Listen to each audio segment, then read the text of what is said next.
Você vai aprender agora a técnica de comparação utilizando a resistência. É técnica de comparação utilizando a resistência. Podemos utilizar a escala de x1, x10. Vamos começar utilizando a escala de x1 mesmo. Escala de x1. E temos aqui dois circuito integrado. Pode ser qualquer circuito integrado que você queira fazer a comparação de um com o outro para saber se está bom. Você pode analisar eles tanto na placa como fora da placa. Eu escolhi aqui analisar fora da placa para você enxergar bem e compreender a diferença de um e do outro. Tem um que está bom e tem o outro que não está. Por exemplo, se aqui, esse circuito aqui integrado estivesse tocando o áudio, um canal de áudio está bom, o outro não está com defeito. E esse componente aqui é o suspeito, tá? Não tenho certeza que ele está bom, mas ele é o suspeito. E eu quero fazer um teste comparando um com o outro, tá? Eu vou te ensinar essa técnica aqui, uma técnica de comparação de um componente bom para um componente que está ruim. Você vai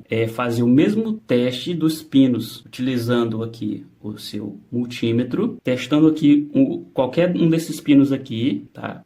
Faz a medição aí de qualquer um desses pinos, a mesma medição que você fizer aqui em um, faz no outro e compara. Ó, eu vou colocar a ponteira vermelha no pino 1 e a preta no pino 2. Ó, não apareceu nada ali no multímetro, não mexeu nada. Agora faço a mesma medição aqui nesse aqui, que é o suspeito. Também não apareceu nada entre o 1 e o 2. Agora vamos entre o 2 e o 3. Entre o 2 e o 3, do CI que eu sei que tá bom, apareceu assim. Esse outro tem que aparecer a mesma coisa, entre o 2 e o 3. Vamos lá, entre o 2 e o 3. Então tá praticamente a mesma coisa. Agora entre o 3 e o 4. Entre o 3 e o 4 mexeu só um pouquinho do CI que tá bom.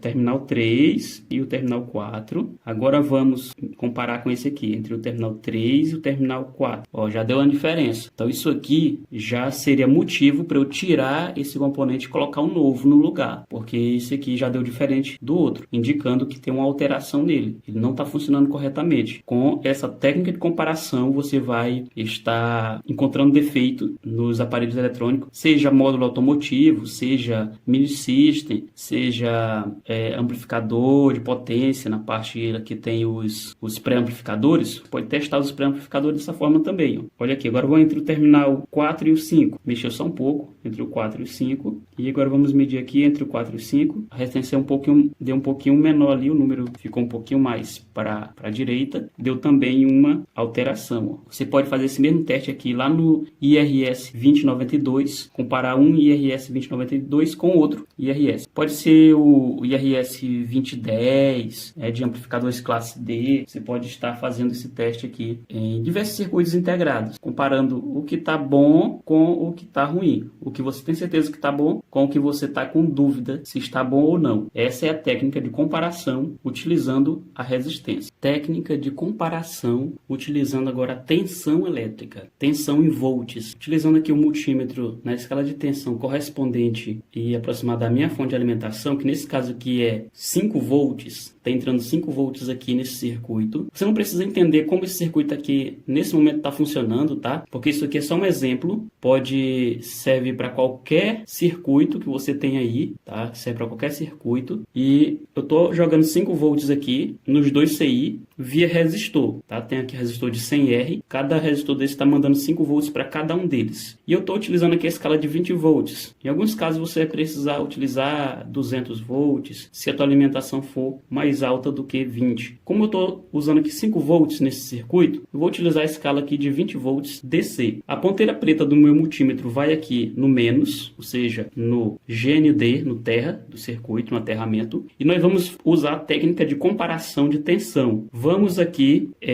olhar os pinos de alimentação do circuito que eu estou analisando. Você vai olhar o datasheet e encontrar o pino que é de alimentação do seu circuito integrado. Nesse caso aqui, como eu estou utilizando o TDA 2002, é referência desses dois CI, eu sei que a alimentação é o pino 5. Então vamos medir aqui logo no pino 5 do circuito que está bom. Eu tenho 2,5 volts, 2 volts e meio entrando nesse circuito integrado que está bom. E nesse outro aqui que está ruim, só tem 1,2 volts. Então ele está matando a tensão tensão aqui, ó, pelo resistor. 1,2 volts que eu tenho no pino 5. Então, comparando as tensões dos pinos, eu consigo identificar qual é o circuito integrado que está ruim. Se, por exemplo, esse circuito integrado aqui está funcionando, por exemplo, é um módulo automotivo e o canal correspondente está tocando, mas esse outro aqui não está tocando o áudio, né, do aparelho de som, não está tocando o áudio. E eu suspeito do circuito integrado. Para eu tirar a dúvida, para eu ter certeza, eu vou testar os componentes aqui. Nesses componentes aqui eu vou testar os pinos, os terminais dele. O mesmo pino que eu testar aqui, eu testo no outro, em tensão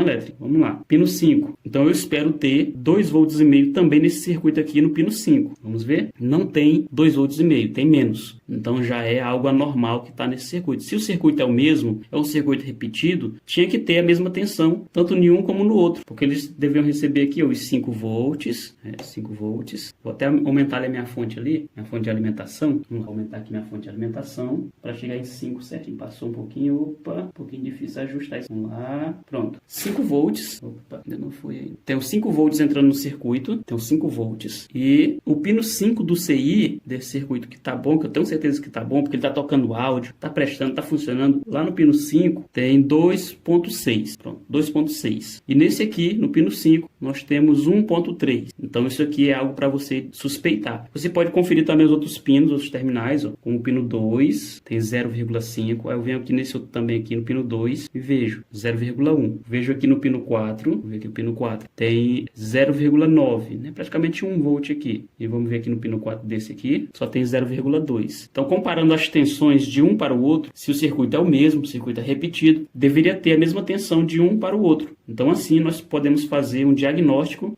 que o componente está ruim, o circuito integrado está ruim, com esse método de comparação de tensão.